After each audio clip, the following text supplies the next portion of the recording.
Vous n'avez jamais écouté parler de mon cuspi? On dit que c'est son être de la scolarité. Elle n'aime pas être vue pour les émois.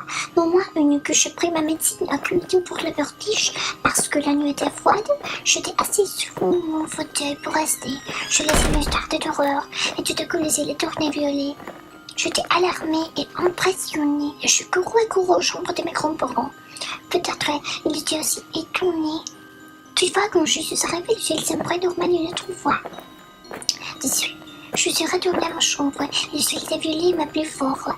J'ai eu peur parce que ça m'arrivait à moi seulement. J'ai décidé de prendre une autre dose d'aconidium.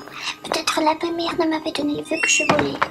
Je pris mon livre une autre fois et un deux pour la fenêtre. Il m'a enlevé des mains. J'ai sauté du fauteuil et je crois au grange le livre peut-être était tombé. Puis c'est passé. Je les ai vus. Le grange avait une odeur comme délicieux. Il faisait des photos faites de mon cuspi. C'est que son prêtre adulte n'avait pas de fourreau sur le dos. Peut-être c'est tout ça que je flottais. Je ne sais pas encore à propos de mon cuspi, mais une fois, je trouvais au chambre de maman un livre que parlait-elle. Elle a de côté et des yeux que selon ce son, on pouvait différencier les féminins du masculin.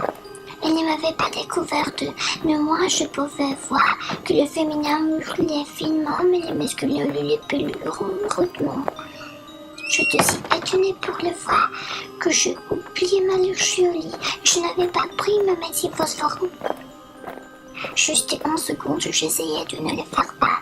Sans attendre, j'ai lâché une éternuement très fort.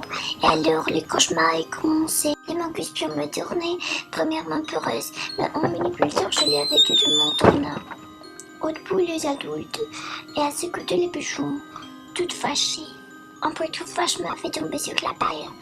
Je me couvrais les oreilles, sans succès. À propos de cette nuit, je ne me souviens pas de plus. Mais chaque nuit, comme un esclave, je retourne au grange avec des sacs d'avoine pour les nourrir. Je ne sais pas pourquoi je le fais ou comment je le fais. Chaque matin, je me dis, cette nuit, je ne ferai pas, je n'irai pas. Mais la nuit arrive et là, je me trouve en regrettant comme il se batte pour un peu d'avoine. Un jour, j'ai vu comment mon cuspi est mort quand combattait et je sentis tristesse pour ça. Je ne sais pas quoi, mais elles m'ont fait quelque chose. Depuis le jour où le ciel était violet. Maintenant, je ne dors pas. Je porte la règle de nuit et je vais au lit avec mes grands-parents. Mais toujours, je retourne au grange avec pas d'explication. Alors, cette nuit, je revois contre et peut-être comme ça, je pourrais le bannir.